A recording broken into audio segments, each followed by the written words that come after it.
ভারতের মাটি ট্রাভিস হেডের ঘাঁটি, আর যখন তিনি সানরাইজার্স হায়দ্রাবাদের হয়ে ব্যাট করতে নামেন তখন আসলে তাদের লক্ষ্য 300 রান থাকে। সির্ফ জোফরা আর্চারের 1 ওভার থেকে নিলেন 22 রান।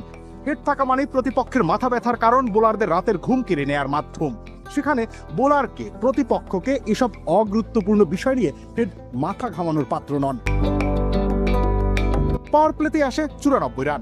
অল্পের জন্য প্রথম 6 ওভারে 100 রান তুলতে ব্যর্থ হয় হায়দ্রাবাদ।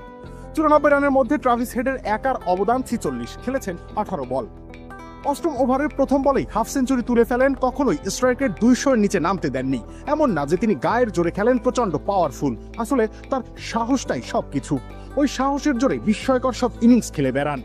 তাকে চাইলে হেডমাস্টার বলতে পারেন, চাইলে থানোসও বলতে পারেন। বলা উচিত তিনি আদতে একজন সুপারম্যান, যিনি ক্রিকেট মাঠে ব্যাট হাতে বিস্ময়কর সব ইনিংস খেলে বেড়ান, তা সে ফরম্যান যাই হোক না কেন। শেষ অবধি 31 বলে 67 রান করে তবেই থামেন এই দানব। 3টি ছক্কা আর 9টি চারে সাজানো ইনিংস, স্ট্রাইক রেট 216-এর বেশি। আরেকটি হেডমাস্টার সুলভ IPL তবে শুরু হয়েই গেল।